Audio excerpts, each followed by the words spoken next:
That's right. Welcome in. Welcome back, folks, to a Notre Dame's season will be deemed a success or failure based on the USC game result. We have some really important and potentially very exciting things we need to discuss. This may be one of the most important and exciting episodes I've done in many, many years. There is a lot on the line, more than a lot of people realize.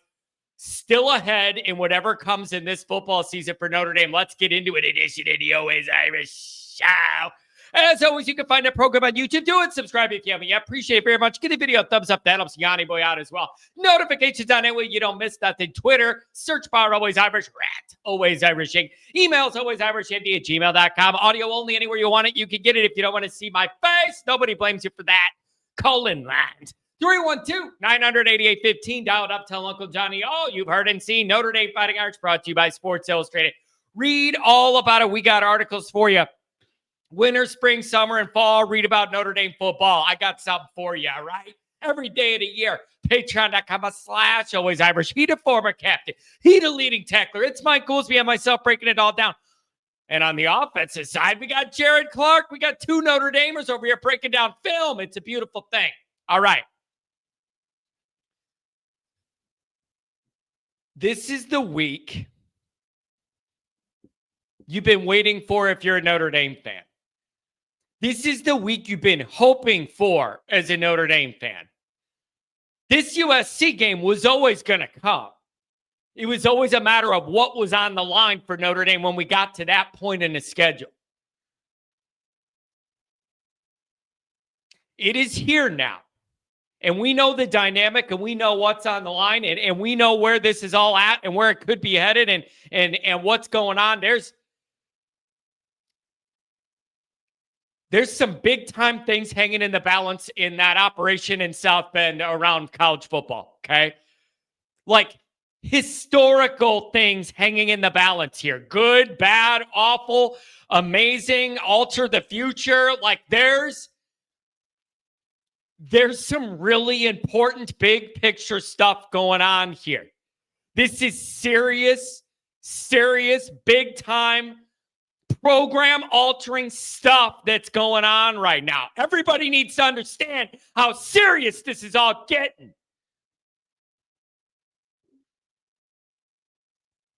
You have put yourself into this position by winning 9 straight weeks in a row after you crapped the bed at home as a 28-point favorite over a really average Northern Illinois team.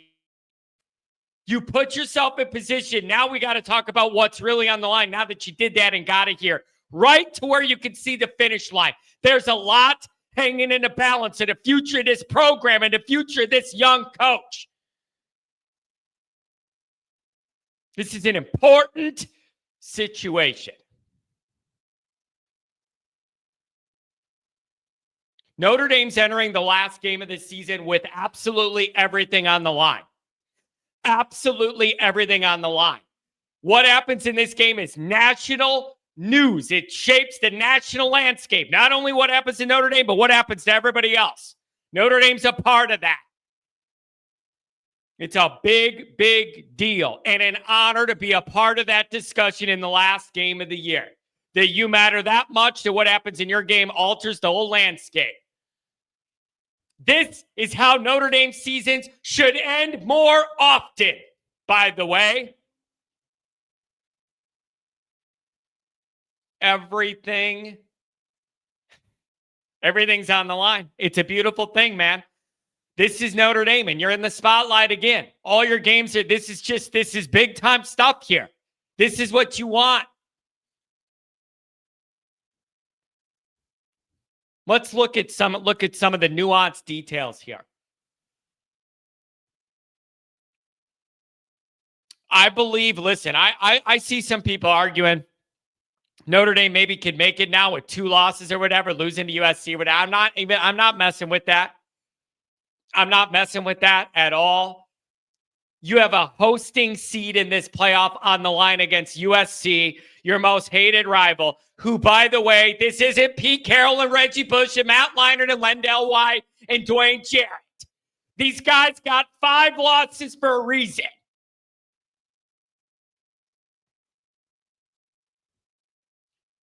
The reality is, for all of the great stuff you did fighting back these 9 games after your letdown in week 2 and being written off by the entire national media, most of the fan base, and whatever else, the reality is the season's going to be deemed a success or failure based on this result.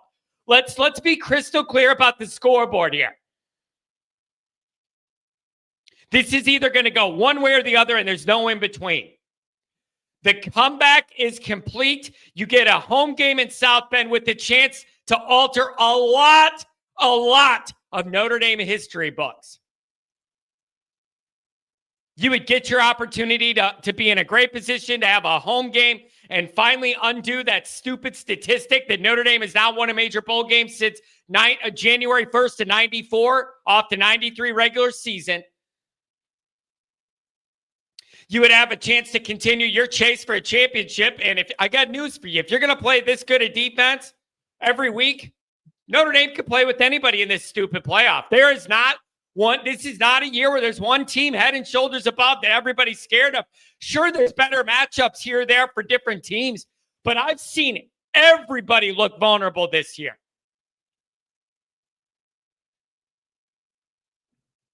So you get a chance to knock off that big, bold drought, keep winning deep into the playoffs, make an actual run. It's either going to be you beat USC and LA in that dump, you get a home playoff game in South Bend, and the circus that is going to be because of the history it would make around South Bend and Notre Dame. The history that would make of that happening, it's either going to be a comeback to that, or the narrative's going to be you lost to Northern Illinois as a 28-point favorite at home, and then you lost to USC. You had a handful of losses and was playing for nothing nationally. We're living on the razor's edge, people. It's all or nothing, 100 to 0, pass, fail, success, fail, whatever you want to call it. There's no middle ground. Can't get enough unfiltered Notre Dame football talk? Be sure to go over to patreon.com/alwaysirish. Former captain Mike Goolsby and myself. Do that. Screw it. Oh, we never won anything. It's been 30 years. There's no middle ground. This is not a year in a schedule where you look at it and go, oh, 10-2, that's great. We're trending up. No, man. This is either going to end. It's all or nothing. It's either going to end with the comeback being complete and you totally sneak up on everybody from behind in this playoff thing to host a home game, which would be a great success by anybody's marking point. Or with this light of schedule, how in the hell did you manage to lose to Northern and a handful 5-loss USC team and not take advantage of it? There's no in the middle. There's no in the middle. And you all know the year 3 history with Notre Dame coaches. Lou with the title, even BK made it to the title game. Other guys flaming out in their 3rd year, and it's an indicator they're not really going to make it, whatever. It isn't just about what happens with this team this specific year. There's also an angle on Marcus Freeman to consider. You're on the verge of your goals being reached.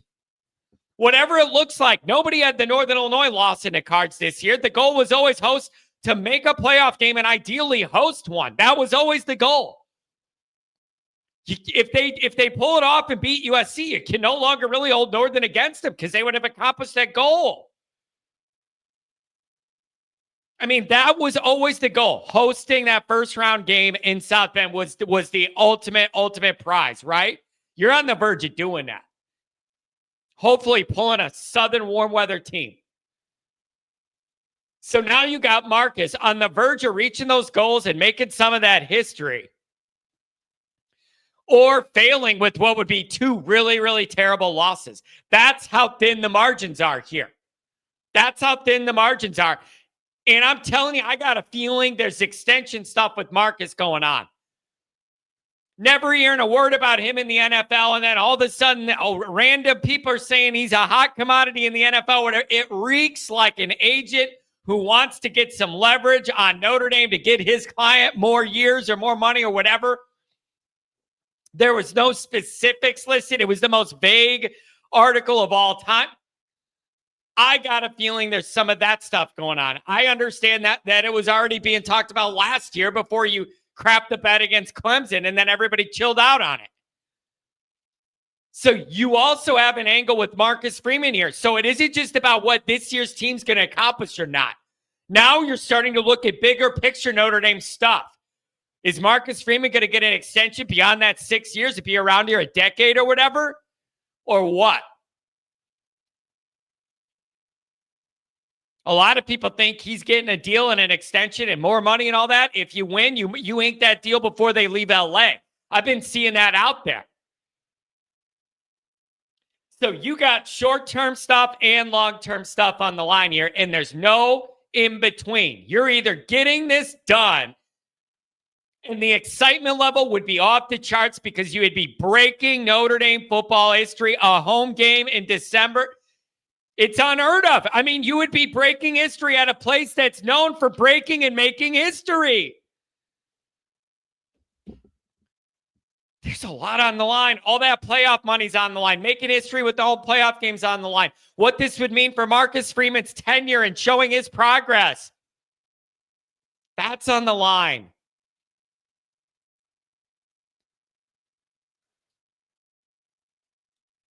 There's some really important stuff going on here.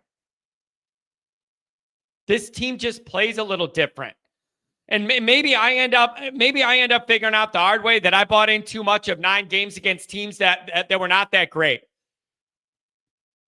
And maybe I end up learning the hard way that that's what happened and why we look so good and whatever. And we got wrapped up in it after 9 in a row, 10 in a row if you beat USC, whatever, right?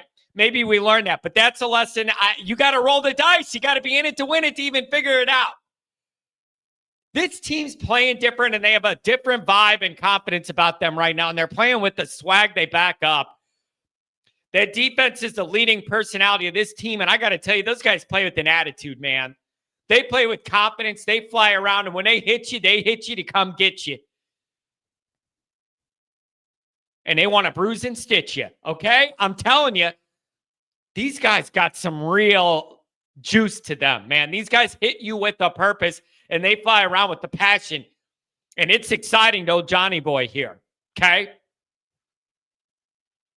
This team and their young coach has grown a lot this year.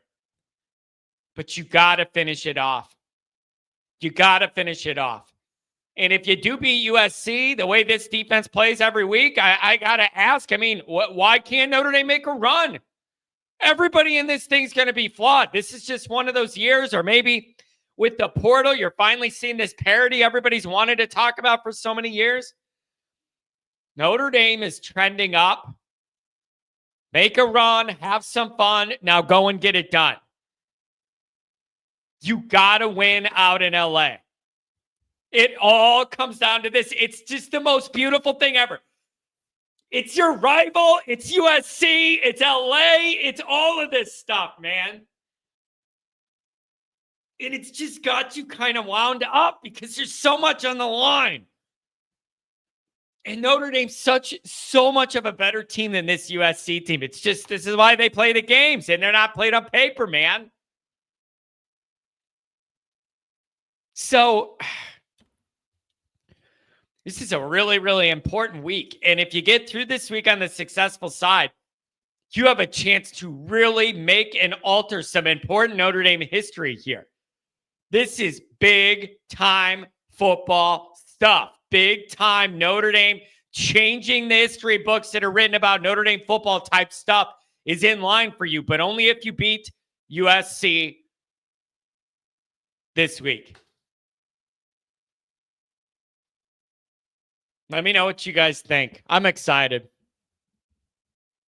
Don't forget to check out the merchandise. The link is in the description. You can browse and carouse all the different Always Irish gear. Make sure you head over there and get something for the next tailgate. Thanks for being here.